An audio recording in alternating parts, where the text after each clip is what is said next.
Hi guys, I'm Raymart Alivia from BSRM 1.2. So today I make video presentation about why am I for UPS subject. So yun, start na po ako.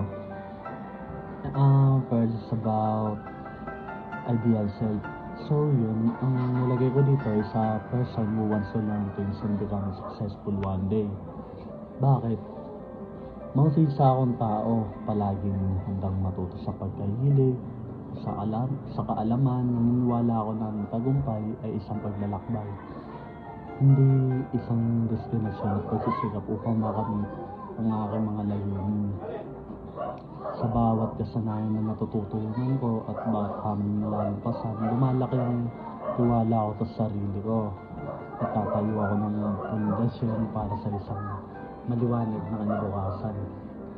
At ang sipag at tiyaga ko ay magdadala sa akin upang makamit ko ang mga pangarap ko at maging isang matagumpay na tao. And second is my ideal self, or kung ano yung pangarap ko. Ang nilagay ko naman dito is I want to be a police officer one day to help people and the community. And the last is my old self, o kung ano yung nakita ko sa sarili ko in the future. And nilagay ko dito is will become a great leader and one day in the field of excellence and diligence.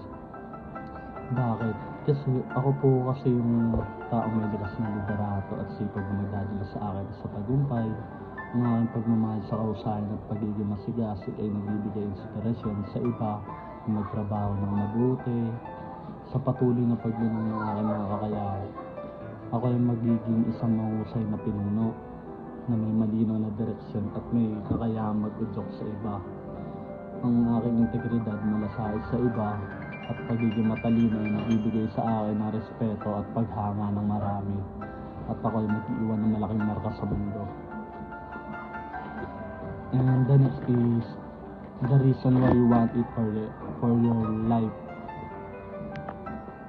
Ang pangarap ko sa buhay ay isang maging uniform personnel o maging isang nagiting na pulis. Bakit? Gusto kong maging pulis dahil gusto kong magkaroon ng positibong epekto sa aming komunidad. Ako ay hinimok ng pagmamahal sa katarungan at ng pagnanais na protektahan at maglingkod sa iba. Naniniwala ako na ang pagiging pulis ay hindi lamang trabaho, kundi isang pagkakataon upang maging persa ng kabutihan, upang tulungan ng mga nangangailangan at upang makagawa ng tunay na pagkakaiba sa buhay ng mga tao. Handa akong harapin ng mga hamon at ilagay ang aking sarili sa panganib upang panatiling ligtas ang aking komunidad. At ipinagmamalaki ko ang suot na badge na sumisimbolo sa paglilingkod, katapangan at integridad. Kailangan ako ng aking komunidad. And the next is, how positively certain are you to achieve it? I'm 100% certain that I become a police officer. I prepared myself physically and mentally and emotionally for this challenging yet rewarding career. I've researched the requirements, trained diligently, and stay focused on my goal. I'm confident in my abilities to serve and protect my community, upholding the law and making a positive impact with determination and perseverance. I'm ready to face the demands of police work and proudly wear the badge. I'm committed to making a difference and being a force for good. And that is where I'm meant to be. And the next is for whom you will share the fruits of your goal. First of all, para po ito sa mga magulang ko. Tinuruan nila akong maging isang mabuting tao at matulungin.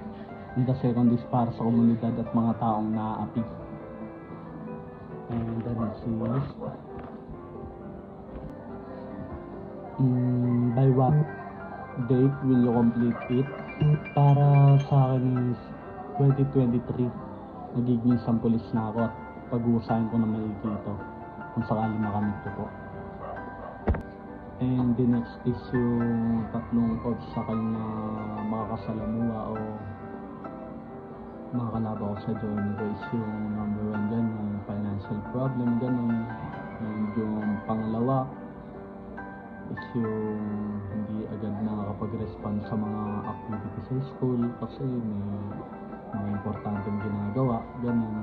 And yung pangatlo is yung mga taong kumbaga walang believe sa mga ginagawa mo. Pero di ba ang kasi dyan, the best way dyan na solution is yung hindi mo sila kailangan pagtuunan ng oras.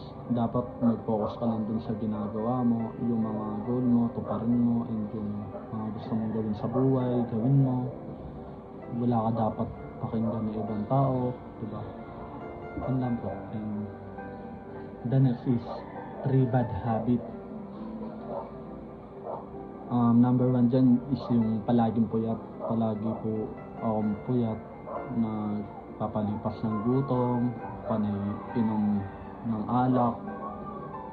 Yun po yung 3 bad habit na siguro makakasira sa pangarap ko.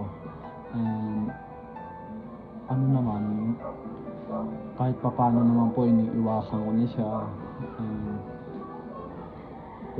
kung ginagawa ko, naglilibang ako para hindi ko na siya gawin. Nililibang ko yung sarili ko katulad sa pag-gym, ganyan. And nagbabasketball ako, ganun. Yun lang po.